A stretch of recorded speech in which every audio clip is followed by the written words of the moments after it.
Hey, Dr. Dan here. We're continuing our series on professional and business writing. Thanks for coming back. All right, I've got a great concept for you today. Really interesting. This is a useful, I don't want to call it a strategy necessarily, but it's something to be aware of. It's a concept that's called code switching. And the simplest way to describe this, I think, is just realize that, say, when you talk to your siblings, you use a different tone and style and even a different selection of words, and you have a different kind of, say, personality than when you speak with your mother or your father or an authority figure.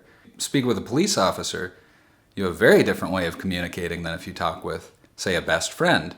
Or if you speak with a teacher, you speak differently than you would if you're speaking to, say, your dog. Okay, so you have different kind of codes that you use, and you naturally just kind of navigate through the world without ever being really too conscious of this. Maybe you think about this, but you don't really have to actively do anything to move between those, say, mini personalities you have or codes that you have, those encoded ways of communicating with other people. So now I want you to harness this power. I want you to think about how you can use this in professional and business writing to really be a better communicator. And I think this is a kind of persuasive rhetorical technique that you can use. So this is important. Let's say if you are writing a text message to your boss, look at how they communicate. See if you can kind of mirror the types of words, the style, the language that they're using. I did a presentation at a Chamber of Commerce just a couple months ago, and I had a really great question from one of the audience, a technical writer, a professional writer, asked me, what about emojis? Is it okay to use emojis in the workplace? I see a lot of people using emojis here and there in emails and text messages. Do you think that's okay? And for me, the answer is it's like entirely contextual.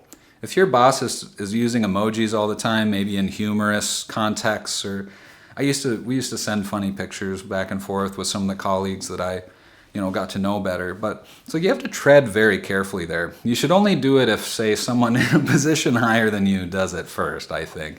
That's kind of maybe too much of a golden rule. Have fun at work, but it's like understand. They say never write an email or a text message in a business setting that you wouldn't want your boss or the CEO to read. And I like that rule. It's going to save you from slipping up. It's going to save you from, say, writing something inappropriate. Even if you think it's funny at the time, it can come back. And the truth is that all of your activity on your networked computer is viewable by anyone in authority at your company because it's monitored by, or can be monitored through your IT department if they've set things up in like every other business has. So be aware of that. It's like, look, this great new film. This film, just watched The Great Hack. It's like these emails that Kaiser was sending within Cambridge Analytica. She was able to use them in testimony. And she even spoke to Mueller, I think. So, that's neither here nor there. So code switching.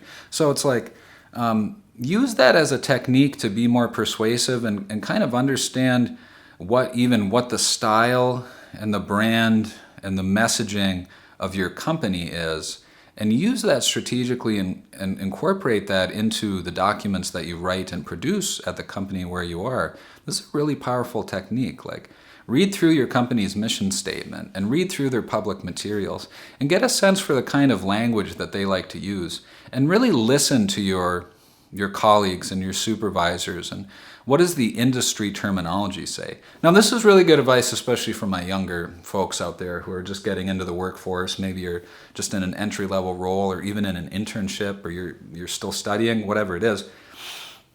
It's like really listen to the kind of terminology and the jargon. It's like, are they talking about granularity? It's like, when I first heard that word, I was like, it's one of those gross kind of office industry, like drill down granularity. But anyway, if your coworkers are using words like that in kinds of ways, what is the ask? I always like that one. What is the ask?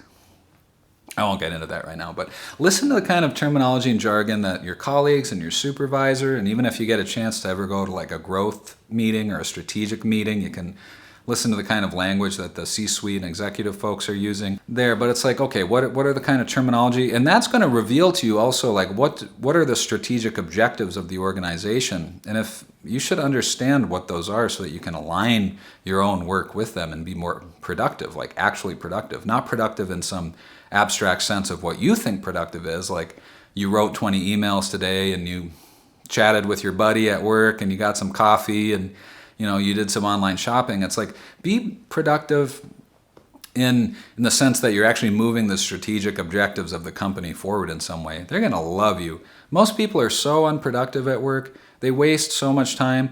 They waste so much time on emails and surfing the web and going on Reddit and just being tired and unhealthy and not thinking and not being critical or analytical. It's like, be better than that. And you'll make a lot more money and you'll perform a lot better and your supervisors will recognize you. It's like, and it's strange to say this because in some ways I'm against the concept of a 9-to-5 job, and I don't work a 9-to-5 job, and I'm maybe even in some ways I think there are better alternatives, or there may be better alternatives to capitalism. So it's strange for me to say this, but be a better worker. If you're given a great opportunity, grab it and take it and run with it and see what you can do with it. Don't work yourself to exhaustion, but just use the time. If you're going to be there anyway, if you're going to be there 8 or 9 hours a day anyway, do something fantastic with it. Like increase profits by 200%, increase web traffic by 300%. Go for it. Shoot big. Really go for some kind of target and try to accomplish it. Something I don't understand. So much time is wasted at work. So a great way to do this, again, is what I'm talking about is getting into the kind of mindset by code switching. Try to develop a new code for yourself that aligns with your department, with your colleagues, with your supervisor. You can even emulate, say, the style of dress, if there's kind of, if it's business casual or if it's suit and tie. You can just kind of be aware of what's happening in the environment around you and become more homogeneous, I guess, unless homogeny is not a goal of there's some really kind of progressive companies out there, but and some of you might not have to worry about this in say, West Coast tech companies and that sort of thing where diversity is really celebrated. But for the most part, there's like standards of practice and standards of behavior and a certain set of language that people operate within, talking about ROI, return on investment, or CPK, or these sorts of things. It's like, pay attention to the kind of lingo and terminology that's being used and be able to switch into that code, be able to operate within that realm, and you'll go far. That's my little strategic, persuasive tip for you today. I think it's something really, really significant in business settings and for your writing, to pay attention to the words that others are using, pay attention to how they write, and switch into that code. There are some dangerous implications of the things I said in this video, but this is not a critical philosophical video. This is how to be better at work and write better at work and succeed and make a little bit more money. So I'm open up to all your criticisms about the implications of, adapting yourself to your workplace culture, and your apparent voicelessness in the workplace. But those are way other conversations. So hope this helps somebody. Hope these videos have been helpful for you. We're continuing this series on professional and business writing. Take care of yourselves.